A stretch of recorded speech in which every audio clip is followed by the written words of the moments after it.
우리 사도행전 17장 10절로 15절의 말씀을 한 절씩 나누어 받겠습니다.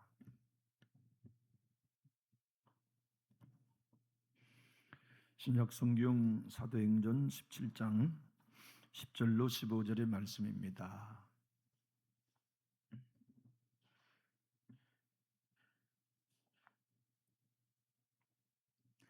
밤에 형제들이 곧 바울과 실라를 베레아로 보내니 그들이 이르러 유대인의 회당에 들어가니라.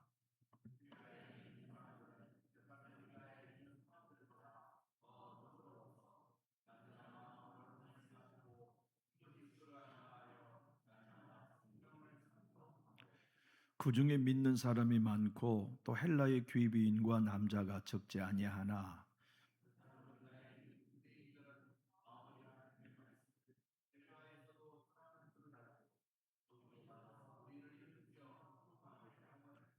형제들이 곧 바울을 내보내어 바다까지 가게 하되 실라와 디모데는 아직 거기 머물더라.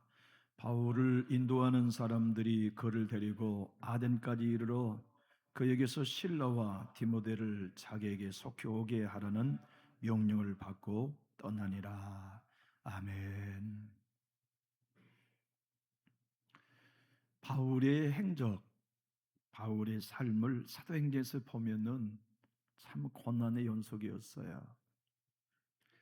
평안할 날이 없이 어딜 가나 미움받고 핍박받고 매맞고 감옥에 갇히면서 그러한 사명을 감당해내는 걸 보는데 예수 때문이잖아요. 자기의 영달을 위해서 받는 고난도 아니고 실수나 죄 때문에 받은 고난이 아니라 복음 때문에 일생 고난을 당한 바울의 이야기를 오늘 또 우리가 읽고 있어요.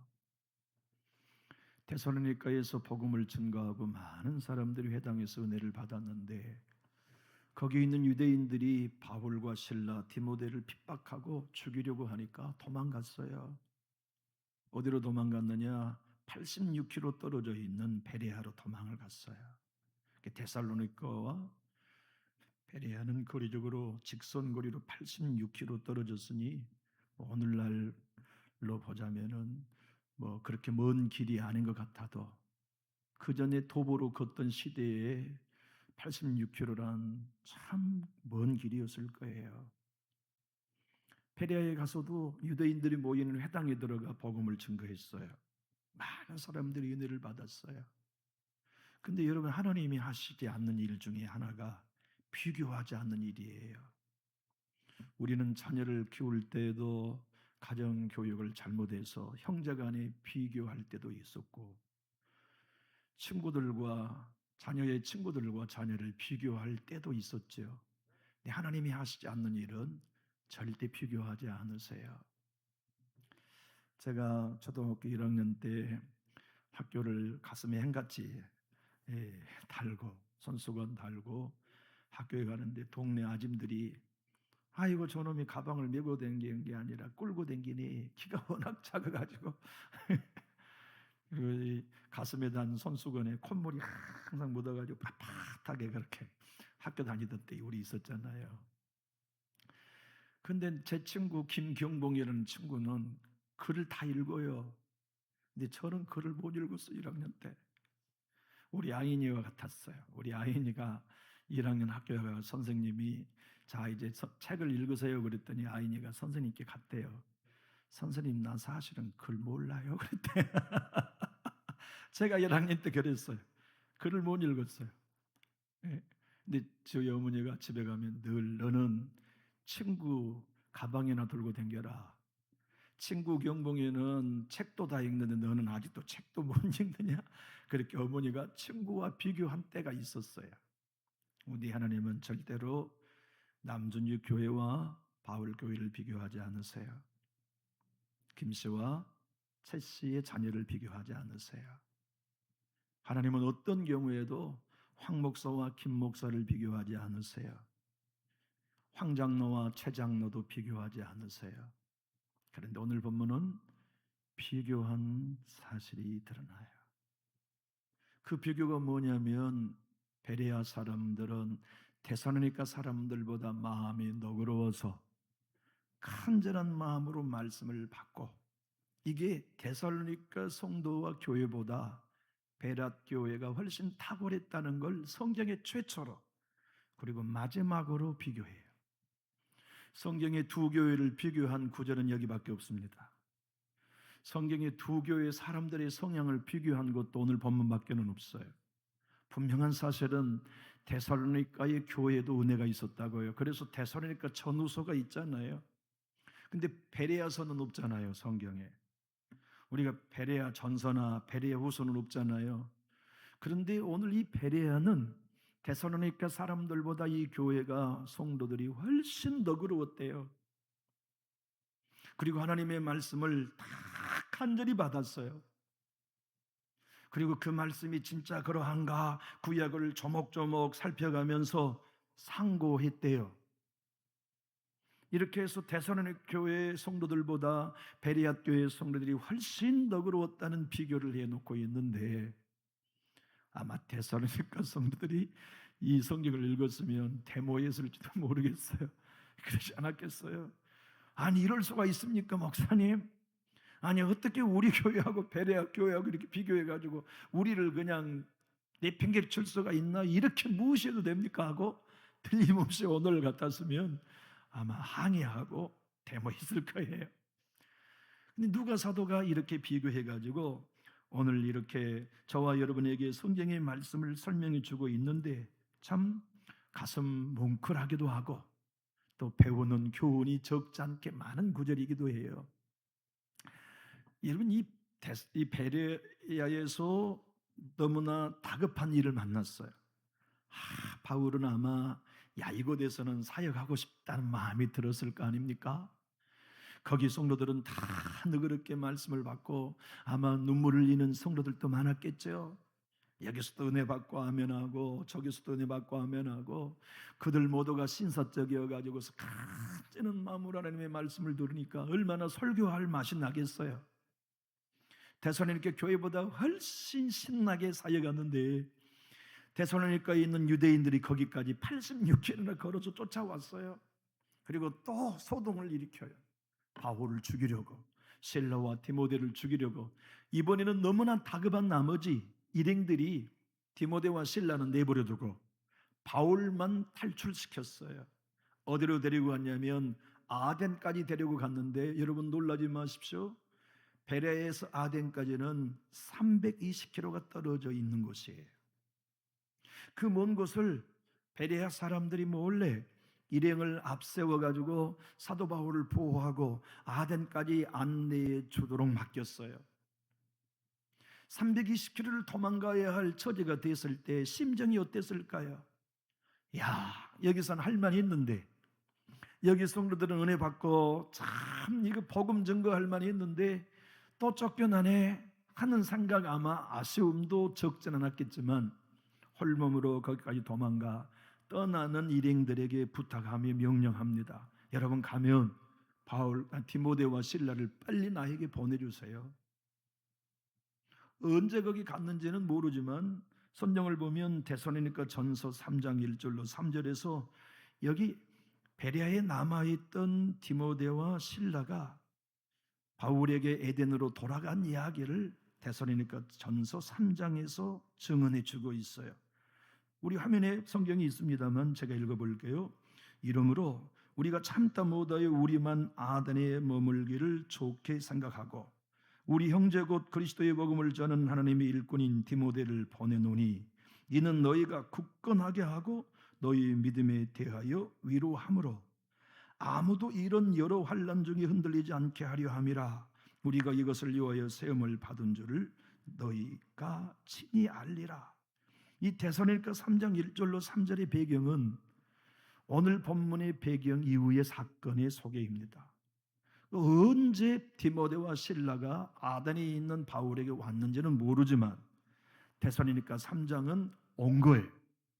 왔는데 바울이 어떻게 있느냐? 실라는 빌립보로 보냅니다. 그래서 빌립보 교회를 잘 추스리도록, 디모데는 데살로니가 교회로 다시 파송해요.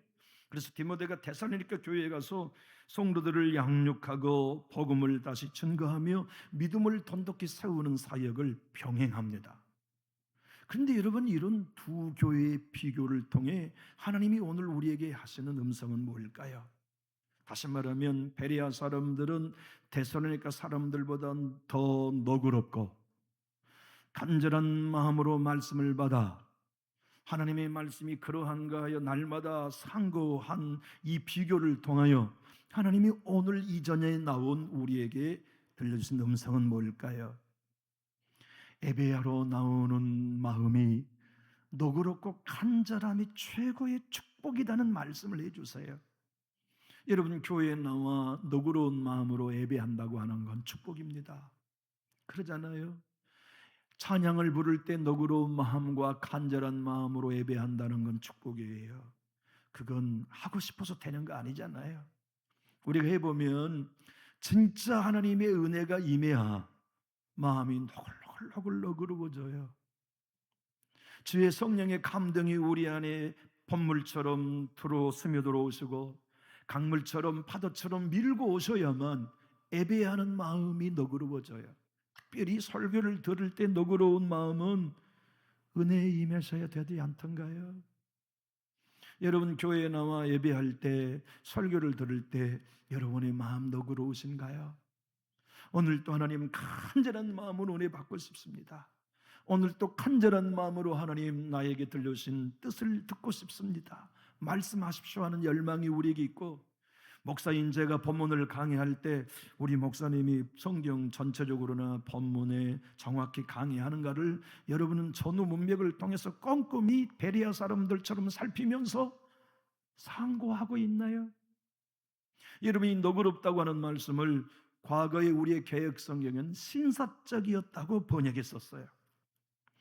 베레아 사람들은 데살로니가 사람들보다 더 신사적이어서 헬라의 언어의 의미는 고상하고 품격 있었다는 뜻이에요. 너그러웠다는 뜻이. 간절한 헬라어의 간절한 마음이란 헬라어의 마음은 어떠냐면 불타는 마음으로 은혜 받고자 했다. 그들은 다 유대인이었어요. 회당에서 복음을 증거했다고요. 그러니까 바울이 증거한 예수 그리스도가 메시아라고 하는 거, 구약의 모든 예언이 바로 이 나사렛 예수에 관한 예언이었다는 얘기를 들을 때 그들은 너그러운 마음으로 그 복음을 받아들인 겁니다. 간절한 마음으로 그 말씀을 다 받아들였어요. 그리고 구약 성경 하나하나 바울이 설교하는 걸 꼼꼼히 손가락으로 짚어가면서 진짜 나사렛 예수가 구약에 예언된 메시아가 맞네. 창세기 3장 15절에 여자의 후손이 성령으로 잉태한 예수가 맞네. 이야, 납달리와 스불론 땅이 흑암과 어둠 속에 있다고 하더니 예수께서 그 땅에서 복음을 증거한 것이 바로 그 예언의 말씀이 맞네. 이사야의 말씀처럼 오직 주의 성령이 내게 임하여 가난한 자에게 아름다운 복음을 증거하며 옥에 갇힌 자에게 자유를, 눌린 자에게 해방을 주시고 가난한 자에게, 눈먼 자에게 다시 보게 한다고 은혜의 해가 바로 예수를 통해 이루어주고자 하신 예언이 맞았네. 보라, 처녀가 잉태의 아들을 낳으리니 그 이름을 임마누엘이라 하리라는 말씀이 나사렛 예수의 예언이 맞았네. 아니, 나귀를 판다는 스가랴의 예언이 예수의 얘기요. 양쪽에 두 사람이 있었다는 것이 예수님이 십자가 실 때에 양편에 두 강도가 있을 것에 대한 예언이 맞네. 부자의 무덤에 누울 거라는 구약의 예언이 예수께서 아리마대 요셉 부자의 무덤에 눕는다는 예언이 맞았네. 그렇게 꼼꼼히 베레아 사람들은 바울의 복음을 듣고 하나하나 손가락으로 짚어가면서 확인했단 얘기예요. 상고했다는 헬라의 원어의 의미는 꼼꼼히 조사했다는 뜻이에요. 저는 여러분이 제가 설교하는 어떤 설교든지 꼼꼼히 조사했으면 좋겠어요. 전후 문맥을 보고 성경 본문을 보고, 야, 이 양반 성경만 강해하네. 야, 이 교회 목사 진짜 성경만 강해하네. 그렇게 조사했으면 좋겠어요. 그렇게 조사하여서 여러분들과 제가 누릴 수 있는 최고의 복은 오늘 성경의 처음이자 마지막으로 비교합니다. 너희는 다른 교회 성도들보다 너그러운 마음으로 예배해라. 다른 교회 성도들보다 간절한 마음으로 말씀을 받아라. 여러분, 우리는 생활의 수준도 다른 성도와 비교할 것 없어요. 경제적인 수준도 비교할 필요 없어요. 신앙의 연조도 비교할 필요는 없지만 너그러운가는 비교해야 해요. 참 내가 우리 교회 너그러운 아무개 성도님과 비교해서 난 정말 너그러운가? 나도 저 양반처럼 너그러운 신자가 되고 싶어. 야, 저분은 어떻게 저렇게 너그러울 수가 있지? 아니, 저 부분은 어떻게 저렇게 너그럽게 말씀을 잘 받을 수가 있지? 나 저분들 본받고 싶어. 나 저분들 뒤따르고 싶어. 나 저분들에게서 배우고 싶어 하는 마음은 성경이 오늘 누가 사도를 통하여 우리에게 가져야 한다고 설교해 주고 있는 거예요. 내가 주님의 교회를 섬기면서 간절한 마음으로 말씀을 받고 있는가? 나는 너그러운 마음, 신사적이며 고매한 태도로 말씀을 받고 있는가? 그것이 곧 여러분과 제가 누릴 수 있는 그리스도인의 최고의 큰 축복임을 오늘 본문은 우리에게 안내주고 있어요. 여러분, 너그러운 마음으로 교회 문 열고 들어오신다는 거, 그 여러분과 제가 누리는 복이에요. 제가 강단에 설 때 너그러운 마음으로 서는 것 제가 누릴 수 있는 복이고, 우리가 서로 교회 안에서 인사하고 교제하면서 너그러운 마음, 간절한 마음으로 서로를 대하고, 오늘 또 우리 은혜 받읍시다. 오늘 또 간절한 마음으로 하나님 만납시다. 오늘 또 간절한 마음으로 주의 음성 들읍시다. 하나님의 뜻을 발견합시다라고 서로 격려하면서 그 일은 비교해도 돼요. 그것은 비교하라고 오늘 하나님이 말씀하신 거니까. 찰스 윈들 목사님은 오늘 본문을 이렇게 설명합니다. 베레아 사람들은 가르침을 잘 받아들이고 말씀에 반박하지 아니하고 관대했으며 방어적이 아니라, 한번 따라해 볼까요? 말씀에 대하여 수용적이었다. 여러분, 말씀의 수용성이 영성입니다. 수용이 무엇입니까? 물에 녹는 성질이지요. 설탕을 물에 넣으면 녹잖아요. 소금을 물에 넣으면 녹잖아요. 그게 수용성이에요. 하나님의 말씀은 내 안에 들어와 녹아버려. 그래서 내 생명의 피가 돼. 내 살이 돼. 내 영혼의 양식이 돼요. 내 영혼의 음료가 되어 수용, 소화돼 버리는 거죠. 베레아 교회의 성도들은 데살로니가 교회의 성도들보다 훨씬 수용적이었다. 여러분, 오카는 목사님은 생전에 당신의 교회 사랑의 교회에서 이 본문으로 이렇게 설교했거든요. 저는 강단에서 여러분을 보면 5만 명이 넘는 성도의 얼굴이 다 보입니다. 여러분의 눈빛이, 여러분의 얼굴색이 너그러운 마음으로 예배에 참여하고 있는지, 간절한 마음으로 예배에 참여하고 있는지 내 눈에 다 보입니다. 5만 명이 모이는 교회도 다 보여요. 정말 강단에 서면 다 보여요. 여러분의 마음의 상태가 다 보여요. 여러분의 진짜 너그러운 마음으로 예배에 참여하고 계시는지, 불편한 마음으로 예배에 참여 계시는지 강단에 서면 다 보여요. 이 양반은 창문을 조금 열듯이 마음을 조금만 열고 있고 이 본문의 말씀에 대하여 전혀 수용성이 있다 없다가 강단에 서면 다 보여요. 여러분, 여기 한번 서 보실래요? 여기 서면 다 보입니다. 그리고 깨달아요. 설교자는 매번 예배 때마다 깨닫는데, 야, 오늘 말씀은 저 집을 위해서 주신 말씀이구나. 강단에 설교하면 느껴요. 어떤 집안을 주시느냐? 너그러운 마음으로 말씀을 받게 되는 그 집을 위해서, 간절한 마음으로 말씀을 받는 그 가정을 위해, 그 심령을 위해 하나님이 오늘 이 설교를 준비하게 하셨구나를 강단에 서보면 느껴요. 여지없어요. 여지없어요. 틀림없어요. 조이스 마이어라는 여자 목사님, 지금 100세가 다 되어 갑니다만, 그분은 오늘 이 너그러운 마음을 뭐라고 표현해 놓았냐면, 하나님께 열린 마음, 하나님의 뜻을 찾기 위해 열린 마음, 준비된 마음이 너그러운 마음이다. 살아가면서 여러분과 저의 삶 속에 오늘 또 하나님의 뜻을 알고 그 뜻을 쫓아 살아가고자 하는 게 우리가 존재한 이유 아닙니까? 예수 믿는 성도에게는 유일한 꿈, 하나님의 뜻을 이루어 드리고 싶은 것, 하루를 살아도 하나님의 뜻을 성취해 드리고 하나님의 뜻을 순종하기 위하여 살아가는 사람들이 여러분이고 제가 아닙니까? 그래서 너그러운 마음으로 베레아 사람들은 하나님 말씀하십시오. 주님이 나를 향한 뜻이 무엇입니까? 내 가정을 향한 하나님의 뜻이 무엇입니까? 하나님, 내가 준비된 마음, 열린 마음으로 너그럽게 말씀 앞에 섭니다. 간절한 마음으로 말씀을 받습니다. 그리고 꼼꼼히 이 말씀이 그 말씀인지 성경을 조사하며 하나님의 말씀을 이해합니다. 쉬운 성경 번역본으로 오늘 11절 한번 읽어볼까요? 시작. 베레아 사람들은 데살로니가 사람들보다 더 고상한 성품을 가진 사람들이었습니다. 그들은 바울과 실라의 말을 열정적으로 받아들였으며 바울이 한 말이 사실인지를 알아보려고 날마다 성경을 연구했습니다. 여러분, 제가 설교할 때 우리 교회 설교자가 진짜 성경대로 설교하는지 여러분 살펴도 됩니다. 진짜 살피셔도 됩니다.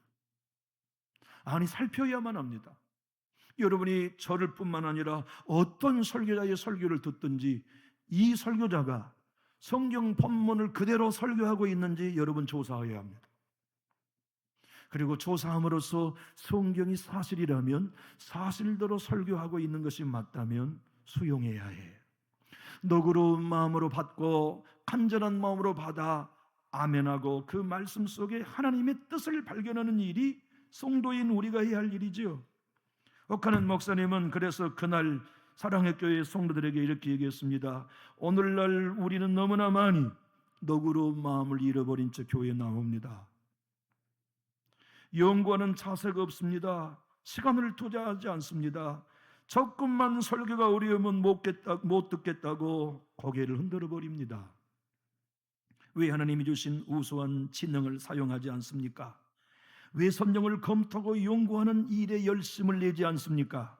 말씀을 통해 은혜를 깨달은 그리스도인이 열심만 있다면 참으로 많이 성장할 것인데 왜 너그러운 마음 없이 교회를 출입하십니까가 서울 사랑의 교회 성도들에게 한 옥하는 목사님의 설교였어요. 여기 주님 전에 나올 때마다 배고픈 마음으로 여러분 나오시죠? 의에 주리고 목마른 마음으로 예배당에 나온 것 맞으시죠? 오늘 또 나는 하나님의 은혜 없이는 안 됩니다. 감으로 메마른 땅에 단비가 필요하듯 내 가정에 은혜 없이는 안 됩니다. 나는 오늘 또 하나님의 성령의 기름 부으심이 있어야만 합니다는 목마른 수용성, 너그러운 마음, 간절한 심령으로 하나님의 말씀을 받기 위해 우리 교회에 출입해야 되지 않나요? 하나님이 오늘 말씀합니다. 진짜 그리스도인으로 일생 사는 복은 뭐냐? 항상 너그러운 마음으로 말씀 받는 거다. 간절한 마음으로 말씀 받는 거다. 그건 비교해도 된다. 야, 어떻게 저 아무개 장로님은 저렇게 말씀을 피곤한 가운데서 잘 듣고 하나님의 말씀을 아멘 아멘 하시는가? 나도 저분처럼 신앙해야 되겠다. 그건 비교해도 된다고 오늘 성경이 유일하게 딱 한 번 비교해 놓은 거죠. 이 귀한 시간 예배당에 나와 하나님의 말씀을 녹음으로 받는 아무개 권사님처럼 나도 신앙해야겠구나. 야, 저분의 삶을 내가 보면 저렇게 피곤한데 교회에 나올 수 없는 처지라는 내가 아는데 저분 예배에 나와 저토록 간절하고 너그럽게 말씀을 받고 은혜 받는 걸 보면 나는 참 저분이 존경스럽다. 나 저분을 통하여 닮아야지. 나 저분보다 더 너그러운 신자로 서야지. 나는 저분보다 더 큰 은혜가 내 가정에 필요하기 때문이야. 이것이 신자들에게는 비교도 된다고 오늘 데살로니가 교회와 베레아 교회 성도들을 비교했던 거예요. 여러분, 성경 우리가 얼마나 알까요? 성경 몰라요? 우리 정말 모릅니다. 성경에 대해서 얼마 정도는 알 수 있지만 우리 성경 몰라요. 제가 한 이야기를 하나 해볼게요. 미국의 가장 탁월한 대학의 대학 수학과 학생이 수학 천재예요. 그 좋은 대학의 수학 시험을 통과한다고 하는 건 정말 어려운 일이었는데, 시험을 통과하기 위하여 이 수재가 열심히 시험 공부를 해가지고 이제 그 학기에 통과했어요. 그러니까 우리가 학교 창설일 때 시험 끝나면 자유감이 있잖아요. 해방감. 그래서 배낭을 메고 여행을 갔어요. 강가에 여행을 가서 산으로 여행할 참인데, 그 강가에 한 노인장이 낚시를 하고 있었어요. 그래서 어쩌다가 그 수재인 수학 대학생과 그 노인장이 함께 대화를 나누는데, 여보게, 자네는 뭐 하는 사람인가? 예, 저는 대학의 수학을 전공하는 학생입니다. 시험 준비하느라고 얼마나 힘들었는지 모르는데요, 수학 다 정복하고 끝내고 왔습니다. 그러니 노인장이 낚시를 하면서 껄껄껄 인자하게 웃으세요. 그래, 이 사람아, 수학이 정복할 수 있던가? 그럼요, 나 정복하고 끝내버렸습니다. 그래, 나는 이제 수학을 처음 시작하네. 이제 수학을 배우기 시작하고 있어. 그래요? 노인장과 대화를 해보니 보통 신비한 게 아니에요. 그래서 이 대학생 수학 전공하는 사람이 가만히 노인장과 대화를 나눠보니까, 이 사람아, 내가 누군지 아닌가? 화이트 헤드네. 그 당시 세계의 가장 탁월한 수학자, 가장 명망이 있는 과학자였어요. 그가 인생의 말년에 지금 비로소 수학을 공부하기 시작한다. 근데 이제 초년생이 수학을 다 떼고 다 마스터했다고 하는 게 얼마나 교만한 거예요. 여러분과 제가 성경을 알면 알수록 난 이제 성경에 입문한다는 걸 배워야 되잖아요.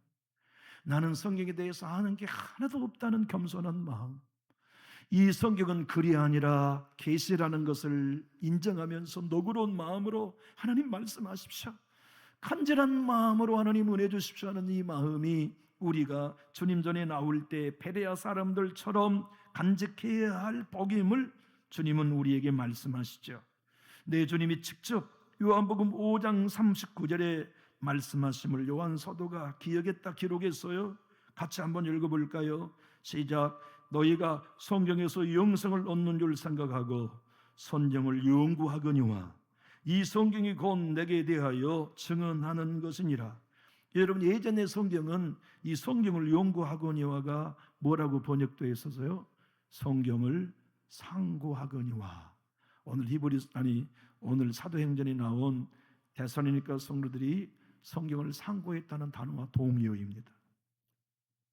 그런데 그 단어가 면밀히 조사한다, 연구한다는 뜻으로 개역개정은 성경을 상고하거니와를 연구하거니와로 번역한 거죠. 여러분, 성경을 상고하면 예수님 보입니다. 은혜가 보여요. 하나님이 보여요. 그리고 내가 얼마나 작은 게 보여요. 성경을 알면 알수록 은혜 없이는 설 수 없는 타락한 존재가 나라는 게 보이고, 켈빈이 얘기한 것처럼 신앙이란 하나님을 아는 지식과 나를 아는 지식의 총합이다. 하나님을 알아가면 알수록 나를 알아요. 나는 하나님 없이는 설 수 없는 존재라는 것을, 하나님은 나에게 무한히 베풀어 주신 은혜의 아버지라는 것을. 그래서 요한 사도는 그 주님의 가르침을 기억했다가 100세가 다 되어 흔들리고 있는 초대교회 성도들에게 요한일서 5장 13절에 이렇게 권고했던 거지요. 내가 하나님의 아들의 이름을 믿는 너희에게 이것을 쓰는 것은 너희로 하여금 너희에게 영생이 있음을 알게 하려 함이라. 여러분, 하나님의 말씀을 너그럽게 받는 건 축복인 게 무엇 때문입니까? 영생을 얻고 영생을 누리는 길이 거기 있어요. 영생의 삶을 살아가는 간절한 마음이 곧 예수 믿는 성도가 누릴 수 있는 최고의 큰 축복임을 성경은 오늘 우리에게 각인시켜 주길 원하시죠. 주님이 교회에 나올 때 여러분 너그러운 마음으로 출입하셨나요? 오늘 또 이 저녁에 여기에 나와 앉아 계시면서 여러분의 마음은 간절합니까? 하나님 만나 주셔야 합니다. 주님 은혜 주셔야 합니다. 주님 하늘의 문을 열어주셔야 합니다. 나에게 하나님 너그러운 마음을 주시어서 주님의 말씀을 수용하게 해주십시오. 이해하게 해주십시오. 영으로 받을 수 있게 해주십시오. 내가 하나님의 말씀을 깨어서 그 말씀을 생명의 양식으로 편비하게 듣게 해주십시오. 나는 하나님의 뜻을 알기 원합니다. 하나님이 인도하심을 따라 걷기 원합니다. 이 마음이 주님 전에 나오는 여러분의 마음이신가요? 이천수 목사님은 에클레시아라는 제 교회란 뜻 아닙니까? 이 본문 사도행전을 설교한 그 강의 집이 에클레시아라는 책으로 출판됐는데요. 오늘 본문을 이천수 목사님은 이렇게 설명했어요. 베레아 교회 성도들이 마음이 너그럽고 간절한 마음으로 설교했다는 게 뭔가 한번 따라해 볼 거예요. 그것은 날마다 성경을 상고했다는 뜻이다. 성경을 꼼꼼히 조사해 보는 거예요. 성경을 꼼꼼히 조사하면서 성경의 말씀을 통하여 하나님을 발견하고 나를 발견하면 너그럽지 않을 수 없어요. 은혜되니까. 그러면서 이찬수 목사님 이렇게 간증해요. 나는 목사다.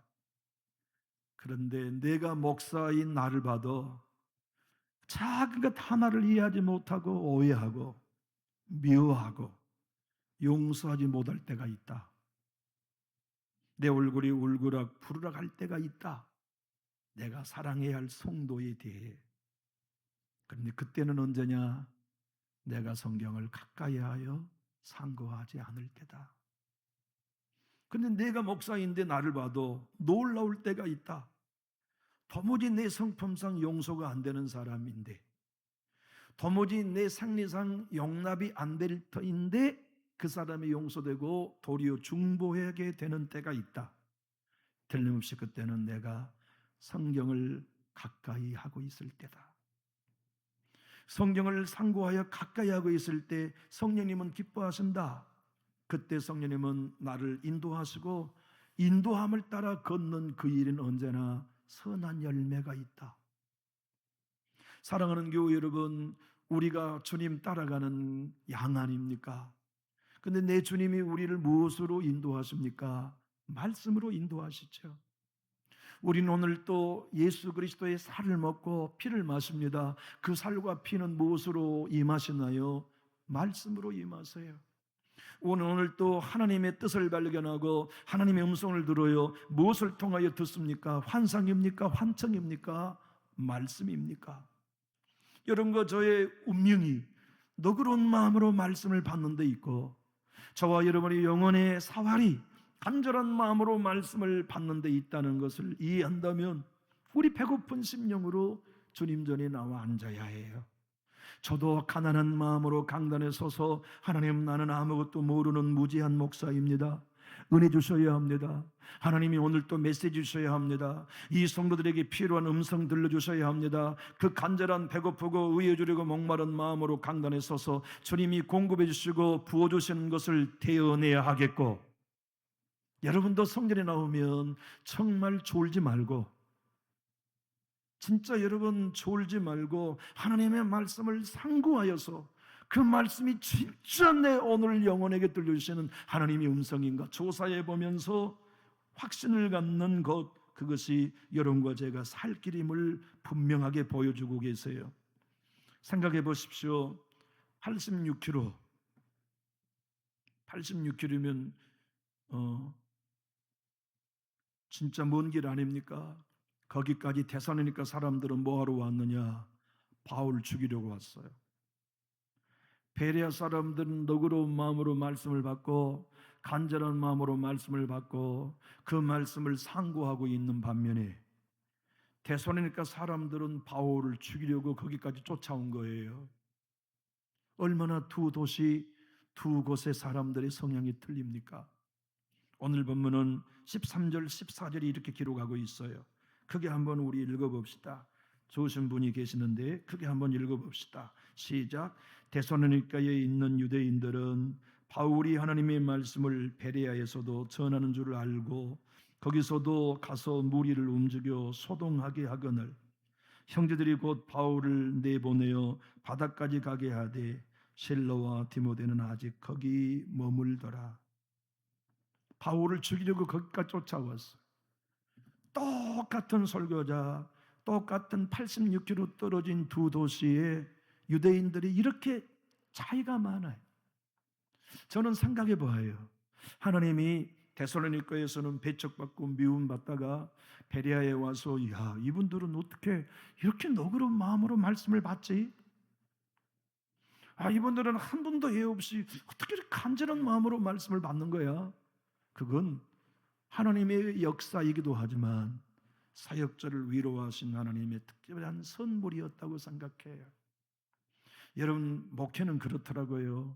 설교 100명의 성도가 앉아 계셔도 딱 한 사람만 은혜 받으면 보람이 있어요.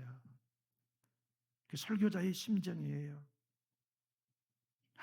딱 한 분이 은혜 받고 딱 한 분이 눈물로 하나님의 말씀을 받고 너그러움으로 받고 일어서는 걸 보면 목사 진짜 위로가 돼요. 다 은혜 받으면 다 좋죠. 참여한 성도들이 다 너그러운 마음으로 언제나 말씀을 듣는다면 얼마나 행복하겠어요. 이번에 제가 권사연합회, 전도연합회 수련회 가서 설교하게 1시간 설교했는데 강단에 서니까 교회 팻말들이 다 있어요. 뭐 전주교회, 뭐 삼례교회, 뭐 충만한 교회, 뭐 남전유 교회도 다 팻말이 있어서 저쪽에 앉으신 저분들이 어느 교회 성도인가 여기 다 보이는데